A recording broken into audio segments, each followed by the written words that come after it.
Dou-vos as boas-vindas ao Discurso Direto, uma iniciativa do Novo e do Jornal Económico, com expressão na edição impressa do Novo, mas que também é transmitida pela JE TV e que pode ser vista e lida nos sites e nas redes sociais do Novo e do JE. O nosso entrevistado de hoje é Paulo Núncio, advogado, especialista em fiscalidade, sócio da Moraes Leitão, foi secretário de Estado dos Assuntos Fiscais e é vice-presidente do CDS. Boa tarde, Dr. Paulo Núncio. Muito boa tarde. Obrigada por ter aceitado o nosso convite e bem-vindo. Vamos começar pela reforma fiscal, as propostas de reforma fiscal apresentadas pelo PSD. Disse que deveriam ter ido mais além. Em que sentido? Eu acho que, em primeiro lugar, agradeço a oportunidade de termos esta conversa. Eu acho que as propostas do PSD vão no bom sentido, embora sejam insuficientes. É fundamental reduzir o IRS porque as famílias portuguesas pagaram em 2022 mais 3 mil milhões de euros de IRS do que tinham pago em 2015, no último ano do governo PSD-CDS. Neste momento, Portugal tem a carga fiscal mais alta da história da democracia, 36,4%. E se olharmos para a carga fiscal sobre o trabalho, verificamos que atinge uns impressionantes 42% do PIB. E por isso é absolutamente fundamental reduzir o IRS de forma a aliviar as famílias portuguesas desta asfixia fiscal socialista. E por isso, na minha opinião, as propostas de redução do IRS deveriam reduzir a receita do imposto entre 2 mil milhões e 3 mil milhões de euros, e não apenas 1,2 mil milhões de euros, como o PSD propõe, de forma a que a receita regresse aos níveis de 2015. Por outro lado, na minha opinião, e na opinião do CDS, a redução das taxas devia abranger todos os escalões do rendimento, sem exceção, ao contrário do que o PSD propõe, de forma a que o alívio fiscal pudesse ser sentido por todas as famílias. E, finalmente, parece-me que os jovens, na situação atual do país, devem merecer um tratamento especial em sede de IRS. No momento em que o INE anuncia que no último ano 128 mil jovens emigraram do país, o CDS entende que seria muito importante aplicar e criar uma isenção de IRS para jovens até 30 anos, para os apoiar no início da sua vida profissional e, ao mesmo tempo, para combater eficazmente a fuga dos mais qualificados para o estrangeiro. O PS diz que estas propostas do PSD são um logro e refere que não existe uma folga orçamental, como o PSD diz, porque a tal folga foi aproveitada, foi utilizada em apoios sociais. Isto responde à verdade? Não, repare, isto é politiquice do PS para desviar as atenções. Claramente o PS neste momento está sob pressão, provavelmente a primeira vez desde que está no governo, porque perdeu a iniciativa política em termos de propostas orçamentais e particularmente em propostas fiscais. O que nós sabemos é que com o PS no governo os impostos estão sempre a aumentar, nunca se reduzem. O PS é o campeão dos impostos. Repare, no início da governação socialista, em 2016, a carga fiscal era 34,1% do PIB. Em 2022, a carga fiscal subiu para 36,4% do PIB, a mais alta carga fiscal de sempre da história da democracia portuguesa. E essa é a marca, evidentemente, do PS. Os portugueses, em 2022, pagaram mais 23,6 mil milhões de euros de impostos e contribuições do que tinham pago em 2015, no último ano do governo PSD-CDS. E por isso esta é a marca do PS. E eu estou absolutamente convencido que a carga fiscal só diminuirá no dia em que o PS deixar de governar o país. Mas, portanto, não acredito então que seja a intenção do PS baixar os impostos, fazer uma reforma fiscal como Medina disse que queria fazer? Os factos demonstram exatamente o contrário. Com o PS no governo, a receita fiscal está sempre a aumentar, os impostos estão sempre a aumentar. Deixe-me dar 2 ou 3 exemplos. Mas o PS não diz isso. Ontem João Torres dizia, e hoje António Mendonça Mendes dizia que eles diminuíram os impostos desde 2016. Quem é que está aqui a faltar à verdade? Uma coisa é o que o PS diz, outra coisa é a realidade dos factos. Repare, como dizia há pouco, a carga fiscal subiu desde que o PS está no governo. Os impostos e contribuições que os portugueses pagam subiram e aumentaram desde que o PS está no governo. E por isso, enfim, é propaganda, tem a ver com a forma como o PS tenta transformar a realidade, mas os factos nesta matéria impõem-se. E, de facto, com o PS no governo, os impostos têm sempre aumentado. Deixe-me dar 2 ou 3 exemplos. Dou-lhe o exemplo do IRS. A decisão do PS de não atualizar os escalões à taxa de inflação em 2022 resultou num agravamento do IRS de 550 milhões de euros, pagos pelas famílias portuguesas. Ou seja, as famílias portuguesas pagaram mais 550 milhões de euros de impostos, de IRS em particular, porque o PS decidiu não atualizar os escalões do IRS. Ao nível do IRC, por exemplo, o PS decidiu aumentar, ainda no tempo da geringonça, decidiu aumentar a taxa máxima de IRC para 31,5%. Portugal, neste momento, tem a taxa de IRC mais elevada da União Europeia.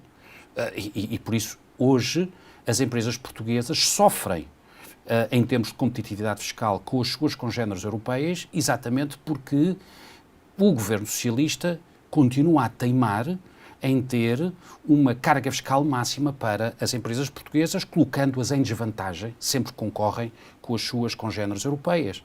O mesmo se diga relativamente aos impostos sobre os combustíveis.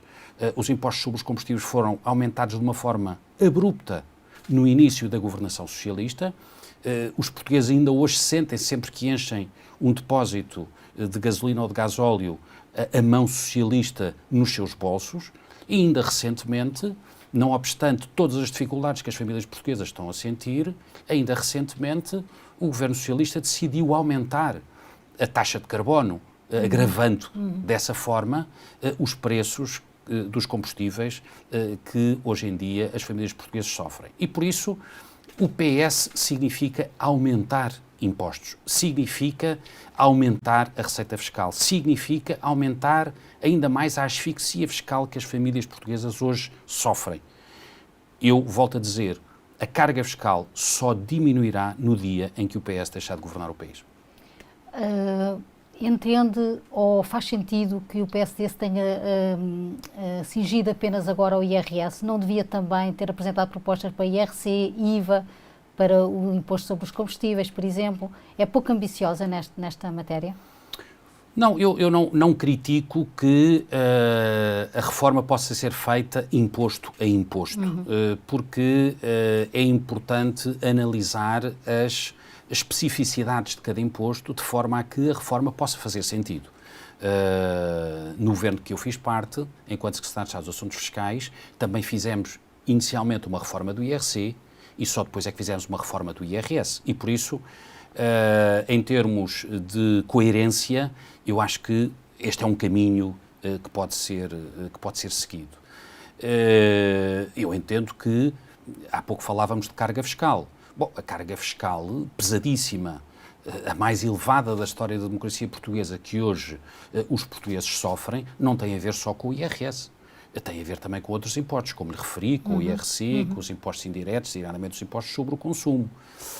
E por isso é muito importante que uma proposta de reforma fiscal não fique apenas pelo IRS e abranja também outros impostos, designadamente o IRC. Eu entendo que seria muito importante que a reforma do IRC de 2013 fosse retomada. Se bem se recorda, nessa reforma que contou com o voto favorável do PS. Houve um esforço muito grande do governo da altura para conseguir o voto favorável do maior partido da oposição para dar estabilidade à reforma e para dar confiança aos investidores, mas dizia, nessa reforma do IRC de 2013, previa-se uma redução gradual da taxa do IRC para 17%. Ou seja, se a reforma tivesse sido seguida como inicialmente tinha sido acordada pelos 3 partidos, pelo PSD, pelo CDS e pelo PS, hoje as empresas portuguesas pagariam uma taxa de 17%. E eu estou absolutamente convencido que o país seria um país mais próspero, seria um país mais desenvolvido, seria um país que criaria mais riqueza e, nessa perspectiva, seria um país mais justo, porque teria mais capacidade de redistribuir essa riqueza criada. Existem condições em termos de conjuntura interna e externa para fazer uma espécie de choque fiscal? Sim, por duas razões.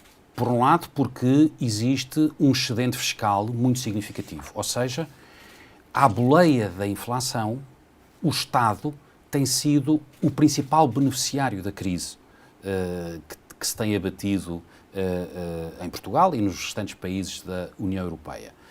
Porque, com base à boleia da inflação, como dizia, as receitas fiscais dispararam.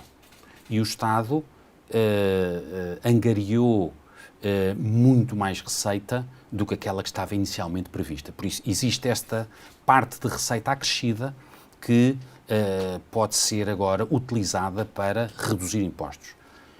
Mas, para além disso, e o CDS sempre tem defendido esta posição, é muito importante que haja uma reforma do Estado que permita tornar o Estado mais eficiente e que permita uma redução da despesa pública. A despesa pública tem aumentado todos os anos. Neste momento, enfim, em 2022, a despesa pública atingiu pela primeira vez os 107 mil milhões de euros. E tem aumentado todos os anos.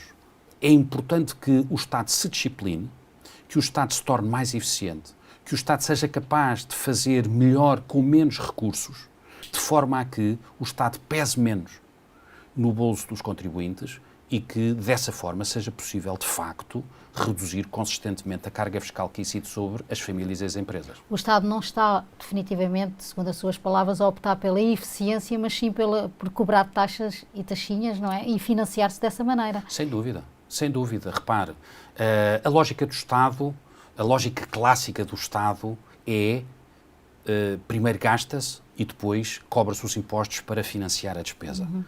E eu entendo que está chegado o momento de se alterar esta perspectiva, de se alterar esta visão das finanças públicas.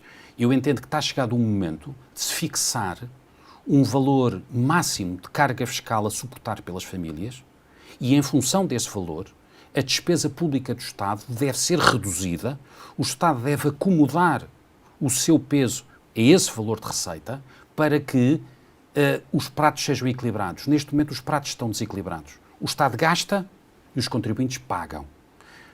E a lógica devia ser a inversa.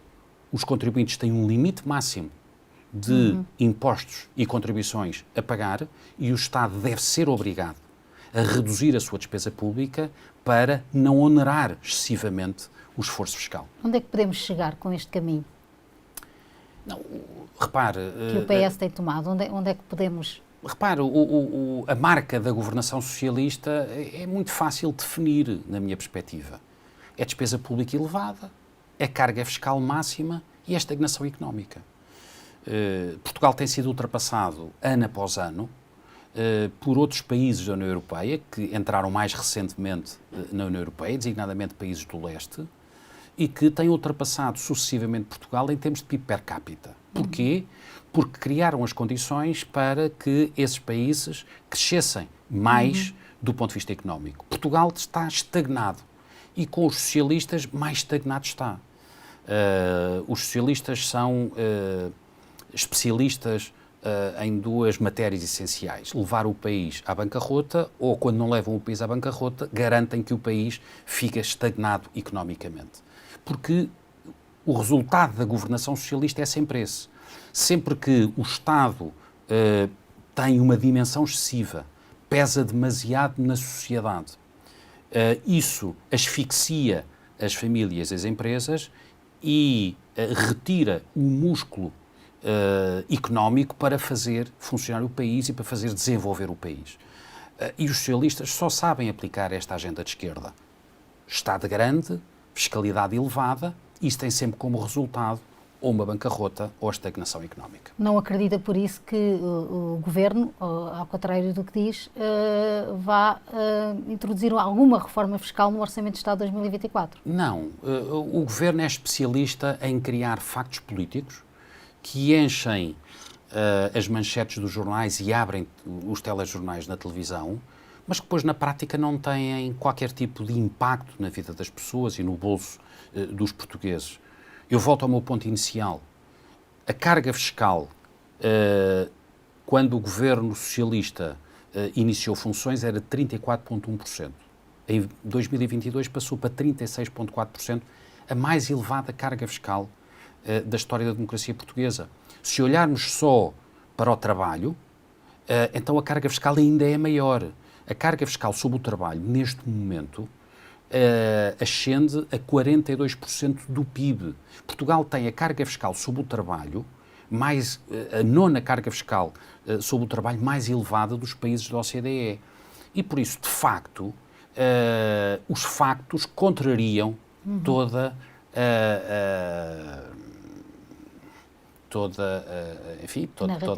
a narrativa e toda a propaganda socialista. Mas o facto de não existir hoje o apoio que em tempos existiu da parte do BCE não leva também a que tenha que existir um maior cuidado na política fiscal por causa da evolução dos juros?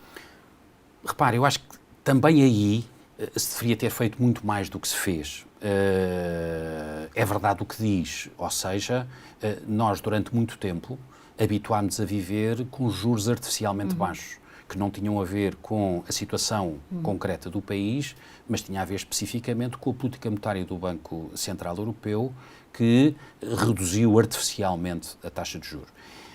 E de facto, Portugal beneficiou muitíssimo. O governo socialista, que agora critica o BCE, beneficiou muitíssimo desta política, porque em termos de gastos orçamentais, não obstante a dívida pública ter aumentado todos os anos em termos brutos, a fatura dos juros foi-se reduzindo ao longo dos anos, exatamente porque a taxa de juros a taxa de juros baixou. Agora, com esta inversão da política monetária do BCE, como sabemos, o BCE está obrigado a manter a taxa de inflação nos 2% ao nível da União Europeia e, por isso, teve que subir as taxas de juros para conseguir chegar a esse objetivo. A fatura dos juros em termos orçamentais vai crescer em Portugal. E por isso esse aperto orçamental vai se sentir. Mas eu dizia-lhe há pouco que mesmo aí o governo socialista falhou, porque a dívida pública tinha a obrigação de ter sido reduzida em níveis muito maiores do que aqueles que o governo socialista anuncia. Aliás, o governo socialista apenas faz referência à redução da dívida pública em percentagem do PIB, porque em termos de dívida pública em valores absolutos, a dívida tem estado sempre a aumentar. Aumentou o ano passado, vai continuar a aumentar este ano. E nós não pagamos juros em função da percentagem do PIB, pagamos juros em função dos valores absolutos da dívida. Mas isso só se consegue com mais crescimento económico. Aquilo que tem estado a acontecer com a redução da dívida em percentagem no PIB tem a ver fundamentalmente com o efeito da inflação. No dia em que a inflação estiver mais controlada, a dívida pública continuará a ser uma dívida muito elevada e a dívida pública cresceu fundamentalmente porque a despesa pública cresceu também ao longo dos anos na governação socialista. Falando agora um pouco de orçamentos, concorda com o fim das cativações anunciado pelo Ministro Fernando Medina? Repare, mais uma vez estamos a falar de um número político. As cativações representaram cerca de 240 milhões de euros no último orçamento de 2022. Ora, quando falamos numa despesa pública total de 107 mil milhões de euros, percebemos que as cativações têm uma importância absolutamente marginal na despesa pública. E por isso, mais uma vez, estamos a falar de um número político. O Ministro anunciou, a comunicação social em peso foi atrás, mas as cativações representam muito pouco daquilo que representa a despesa pública no seu todo. Portugal precisa muito mais do que isso. Portugal precisa de um governo com coragem para reduzir, efetivamente, a despesa pública, de forma a aliviar os contribuintes, designadamente as famílias e as empresas portuguesas. Bom, faço-lhe uma derradeira questão sobre a matéria de finanças. Tem uma vasta experiência nesta área, foi secretário de Estado dos Assuntos Fiscais. Como é que classifica o desempenho do ministro Fernando Medina à frente da pasta das finanças? Repare, eu não gosto, nunca gostei de fazer apreciações pessoais sobre os governantes, quer dizer, gosto de falar das políticas, gosto de centrar nos resultados mais do que na personalidade deste não, ou daquela... Eu perguntava-lhe precisamente sobre as políticas. Que tipo de ministro tem sido? É tipicamente um ministro socialista que tem seguido aquela agenda de esquerda de, como dizia há pouco, despesa pública elevada e carga fiscal máxima. Sobre essa matéria não se distingue muito dos outros ministros das finanças socialistas que o precederam. Obrigada. Fazemos agora um pequeno intervalo, voltamos a seguir.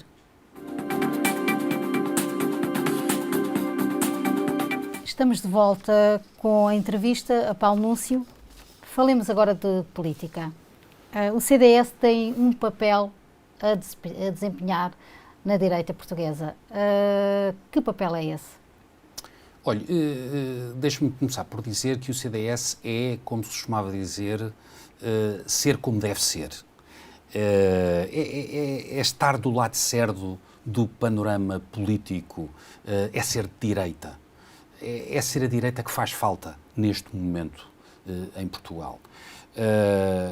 E eu acho que o CDS é um partido que tem que voltar a ser um partido de causas, um partido de bandeiras.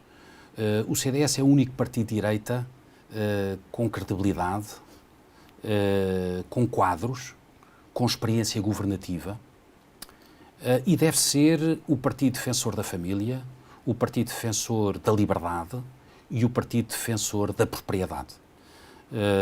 São estas três bandeiras, aliás, que constam do cartaz que recentemente foi colocado pelo Dr. Nuno Melo, líder do CDS, e são bandeiras fundamentais que um partido de direita como o CDS, um partido de direita democrata cristão, como o CDS, deve defender.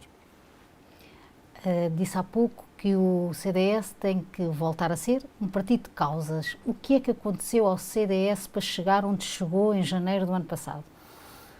Um conjunto de fatores... Deixou de ser um partido de causas? Não, um conjunto de fatores. Repare, eu não perco muito tempo a analisar o passado. Aconteceu o que aconteceu e o CDS tem que ter capacidade de se reorganizar, de se reestruturar internamente e de se preparar novamente para crescer. E é nisso que o CDS está focado. O ano de 2022 foi, de facto, um ano de reorganização, foi um ano de saneamento das finanças internas. O ano de 2023 será, na nossa expectativa, um ano que marcará o início da recuperação eleitoral do CDS, de forma a que o CDS volte novamente ao Parlamento numas próximas eleições legislativas, que ninguém sabe exatamente quando é que ocorrerão, mas o CDS tem que estar preparado para regressar ao Parlamento, porque, volto a dizer, o CDS é a direita que faz falta a Portugal. A minha questão era como é que o CDS, em termos políticos e até de conquista de eleitorado, se deve preparar para regressar ao Parlamento? Exatamente naquelas questões essenciais que lhe referi. Afirmar-se como um partido credível, como um partido de quadros, como um partido com sentido de Estado, com um partido com experiência governativa. O país não está para experimentalismos, não está para amadorismos.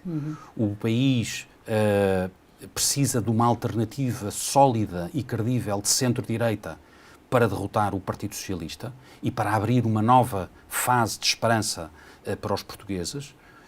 E eu estou convencido que o CDS deve fazer parte dessa solução de centro-direita que derrota o socialismo e que abra uma nova perspectiva de futuro e de desenvolvimento para o país. E depois deve ser, como lhe digo, um partido de causas. A causa da família é uma causa absolutamente decisiva, numa altura em que o Estado cada vez exerce uma pressão maior sobre a sociedade, em domínios tão importantes como a saúde, a escola, a educação. É importante defender a família e defender a autonomia da família e as decisões das famílias façam um Estado cada vez mais omnipresente. O CDS deve ser o defensor da liberdade, numa altura em que, por exemplo, a asfixia fiscal subcarrega as famílias e as famílias têm cada vez mais dificuldade em terem rendimento disponível, porque pagam cada vez mais impostos a um Estado que não para de aumentar a receita fiscal. E o CDS deve ser também o defensor da propriedade, numa altura em que, por exemplo, no pacote do Mais Habitação, o Estado quer forçar o arrendamento de casas alheias, quando o Estado é o maior proprietário e nada faz relativamente às casas que detém, mas quer impor, contra, na minha perspectiva, todos os princípios constitucionais de defesa da propriedade e da liberdade individual, quer impor às famílias que arrendem casas que não lhes pertencem. E por isso o CDS também tem a obrigação de se levantar e defender os proprietários, defender a propriedade, defender a iniciativa privada, defender a liberdade económica contra um Estado que acha que pode tudo sobre as famílias. O pacote Mais Habitação vai agravar a crise no setor? Já está a agravar. Já está a agravar. Ou seja, há um conjunto de medidas incluídas no pacote Mais Habitação que são medidas próprias de Estados totalitários. Dou-lhe 2 exemplos. O primeiro é o arrendamento forçado de casas alheias.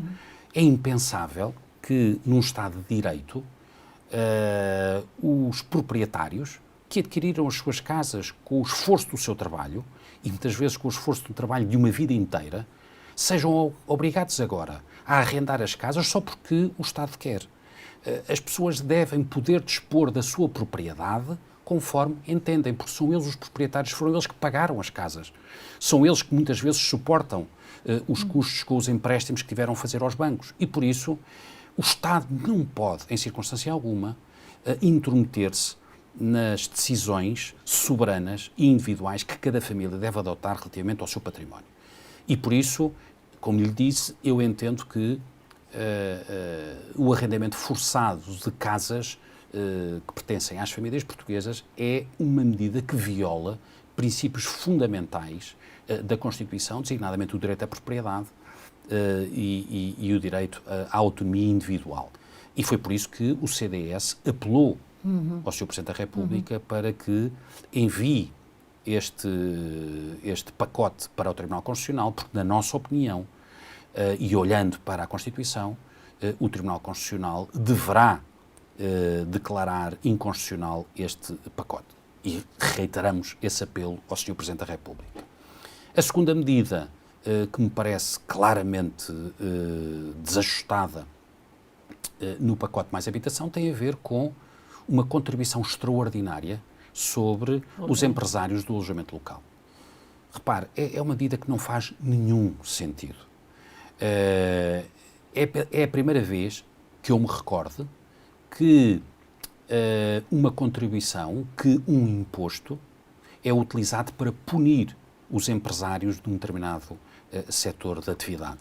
No fundo, o que o Governo diz é: eu não gosto do alojamento local, eu não gosto dos empresários do alojamento local, eu quero obrigar os empresários do alojamento local a cessarem a sua atividade e, nas palavras do Governo, a libertar essas casas para o mercado do arrendamento, e por isso mesmo crio uma contribuição extraordinária para punir todos aqueles que não obedecerem às orientações do Governo. Isto é absolutamente inaceitável. Não faz sentido, num Estado de Direito, seja criada um imposto especial só para punir expressamente empresários de um determinado setor de atividade. Até porque isso viola princípios fundamentais, designadamente os princípios da igualdade. Há outros operadores no mercado do turismo, designadamente os hotéis, e que eu saiba, o Governo não está a querer também impor uma contribuição extraordinária sobre os hotéis. Eu falo dos hotéis, mas podia falar de outras realidades. Há aqui um tratamento discriminatório face aos empresários do alojamento local, que hoje representam quase metade das dormidas turísticas em Portugal, que empregam dezenas de milhares de pessoas que usaram as suas economias e as suas finanças para reconstruírem casas, para readaptarem, para colocarem casas, muitas delas que estavam completamente devolutas, que estavam completamente degradadas, muitas delas até nos centros das cidades. Foi um esforço desses empresários transformar essas casas, colocá-las no mercado, permitir que, através do alojamento local, fosse possível abrir a oferta turística portuguesa, e agora o Governo decide, por razões claramente ideológicas, punir esta classe de empresários. Não faz nenhum sentido. As primeiras eleições que o CDS vai disputar são as regionais, agora na Madeira. As sondagens dão a maioria absoluta, mas Nuno Melo tem recebido algumas críticas de alguns, não diria setores do partido, mas pelo menos ex-apoiantes do partido, por não definir claramente a sua posição face ao Chega, caso não tenham essa maioria absoluta. Posição que Miguel Albuquerque até define um pouco melhor, diz que o Chega não deve ser discriminado.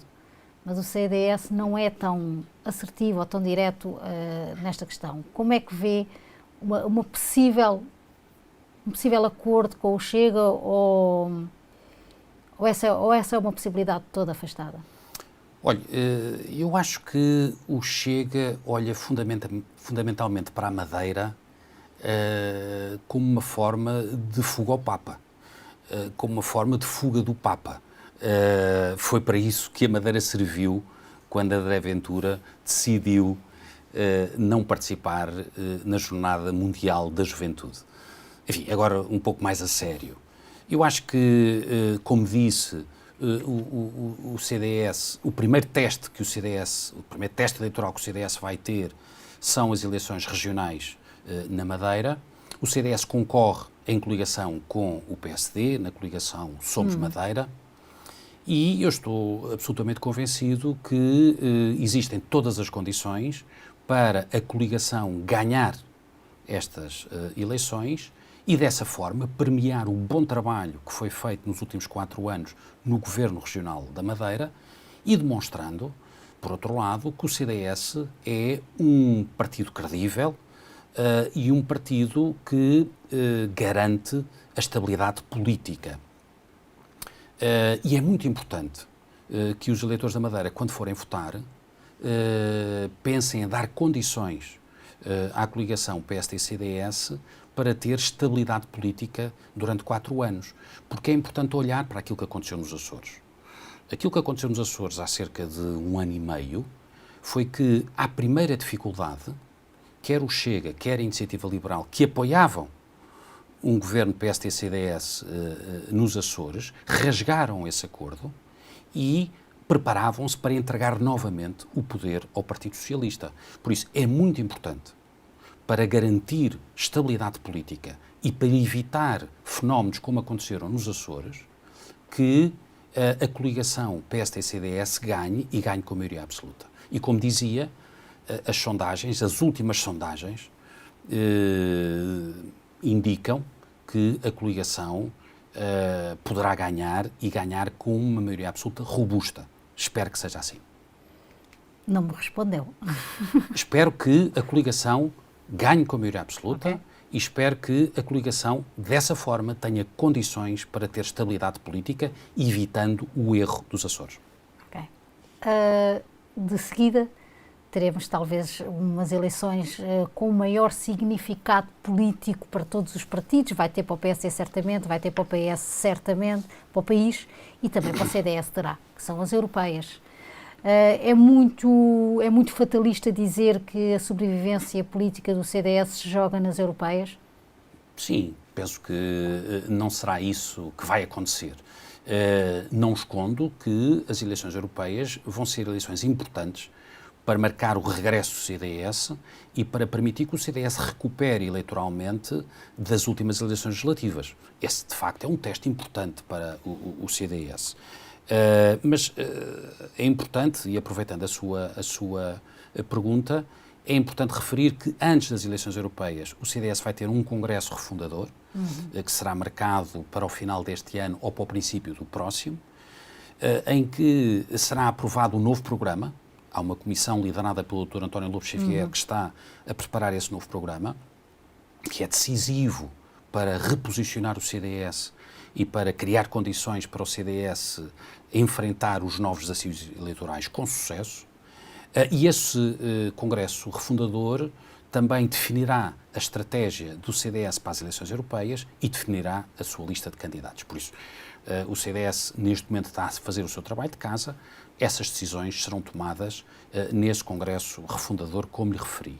Mas eu entendo, e agora estou-lhe a dar a minha opinião pessoal, entendo que o CDS, nessas eleições europeias, deverá apelar ao voto de todos aqueles que defendem a União Europeia, mas uma União Europeia que respeite os Estados-nação, e, por outro lado, deverá apelar ao voto de todos aqueles que queiram penalizar, que queiram castigar o governo socialista pela má governação que tem ocorrido nestes últimos anos e que queiram apostar numa alternativa de centro-direita para o país. Eu acho que as eleições europeias devem ter uma dimensão europeia, e o CDS aí tem pergaminhos bem definidos, e o trabalho que o Dr. Nuno Melo tem feito como eurodeputado demonstra efetivamente que o CDS tem uma voz própria, tem um conjunto de princípios e valores muito bem definidos que só o CDS defende.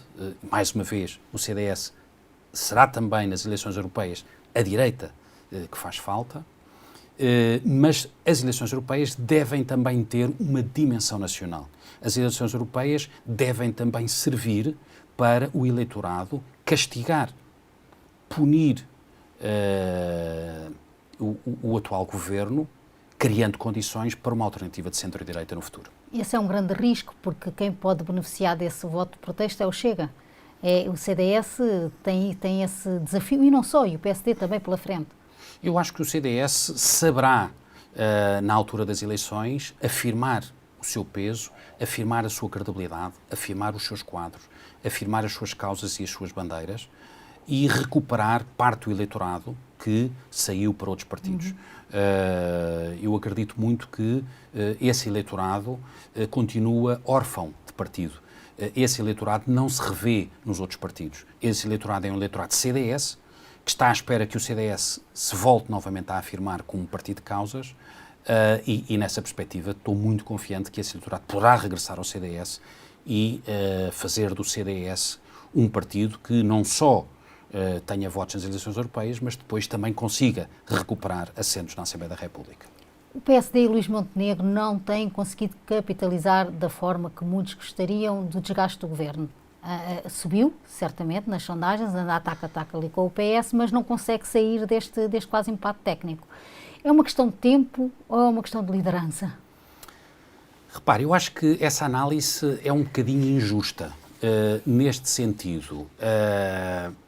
O primeiro ponto a analisar é o trambolhão que o PS sofreu desde que garantiu a maioria absoluta nas últimas eleições legislativas.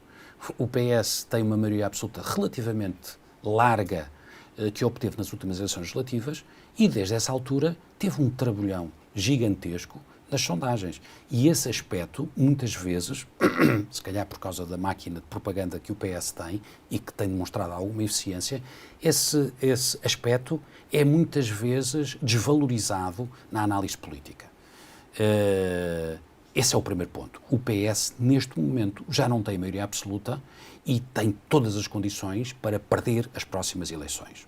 Porque as pessoas não estão contentes com a governação socialista e, ao mesmo tempo, a maioria das famílias portuguesas hoje vive pior do que vivia há 2 anos atrás.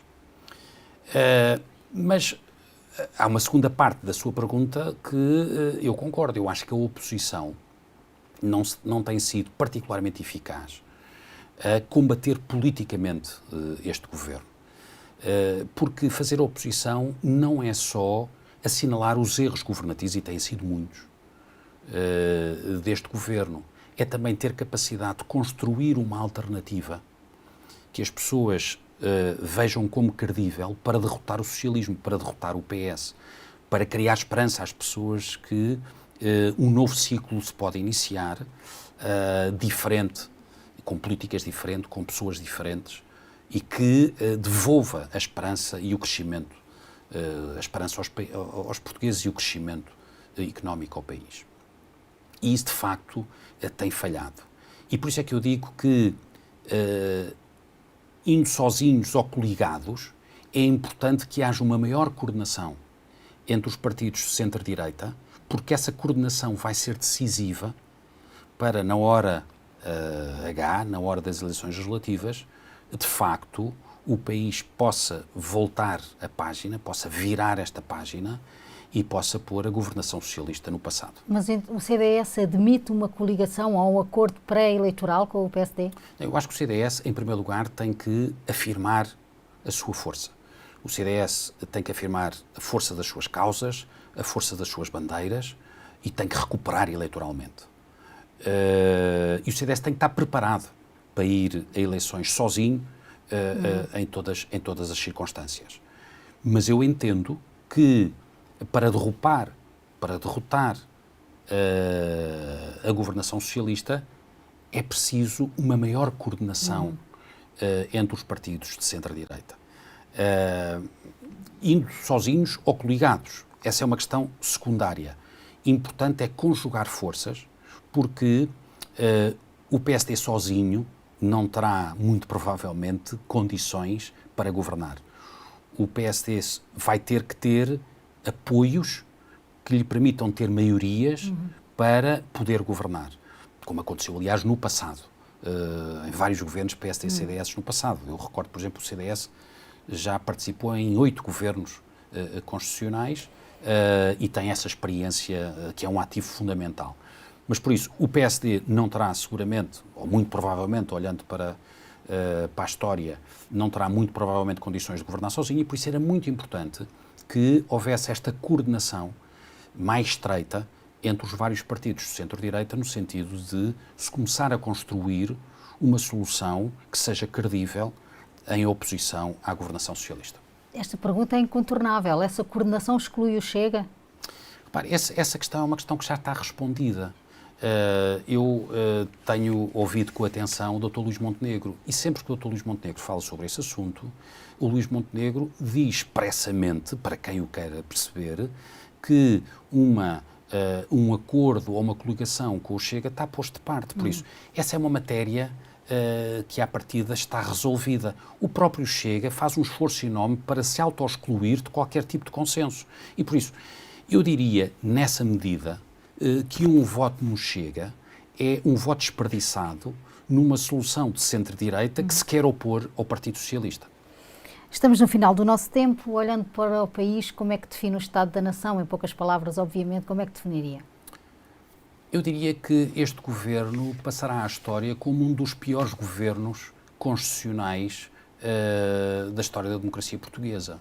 Repare, tivemos 13 demissões em 15 meses. Em alguns casos, de governantes envolvidos, ou pelo menos existe a suspeita de estarem envolvidos em crimes muito graves. Por outro lado, temos ainda atuais governantes investigados em processos criminais também por crimes muito graves. Temos um caos na saúde, na educação, na justiça, não obstante termos uma despesa pública a mais elevada de sempre e uma carga fiscal recorde.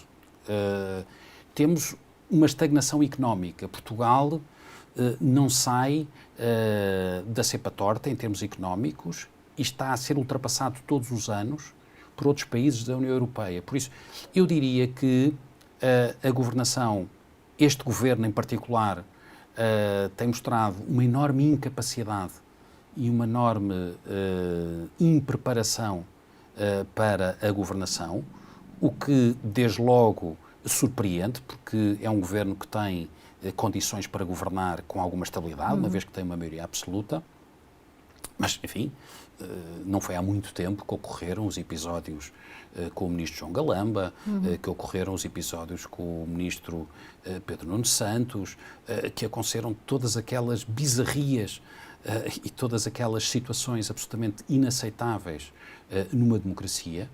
Eu diria que já houve governos no passado que caíram por muito menos. O CDS entende que este governo já devia ter caído. Este governo já devia ter cessado funções, já se devia ter aberto um novo ciclo político com a marcação de novas eleições, que seria isso que o país mereceria. Infelizmente não foi isso que aconteceu. Mas existe alternativa para que possa ser dissolvida a Assembleia da República? Como lhe dizia, eu acho que esse trabalho tem que ser feito, esse trabalho tem que ser reforçado. As forças de centro-direita, que são aquelas que de facto têm condições para apresentar uma proposta alternativa de governo, têm que se coordenar melhor, têm que trabalhar melhor em conjunto, independentemente de irem sozinhos ou em coligação às próximas eleições, mas penso que esse trabalho tem que ser feito, mas independentemente disso, este governo não tem mostrado o mínimo de condições para continuar a governar. Como lhe digo, olhando para Portugal, mas olhando também para o estrangeiro, há governos que caíram por muito menos. Enfim, fala-se muitas vezes do governo de Santana Lopes, um governo PSD-CDS que caiu por decisão do presidente Jorge Sampaio na altura, mas eu olho recentemente, por exemplo, aquilo que aconteceu em Inglaterra, no Reino Unido, em que o governo de Boris Johnson caiu por decisão dos próprios deputados conservadores, por situações anómalas que aconteceram durante o período da pandemia.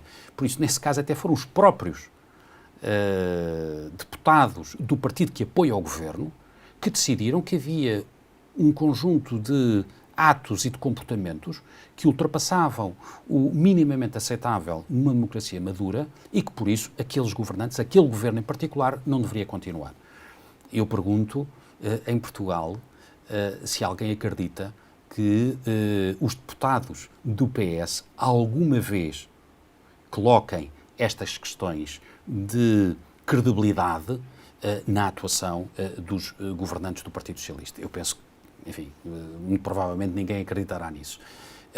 Mas vivemos num regime semipresidencialista, vivemos num regime em que o Presidente da República tem um conjunto de competências próprias, designadamente de demitir o Governo ou dissolver a Assembleia da República, e por isso nós acreditamos que, mais cedo que tarde, este ciclo político do Partido Socialista terminará, que serão marcadas novas eleições e esperemos que, nessa altura, haja condições para criar uma alternativa de centro-direita para abrir, como digo, um novo ciclo de esperança ao país. Para terminar, não acredita então que se cumpra a legislatura?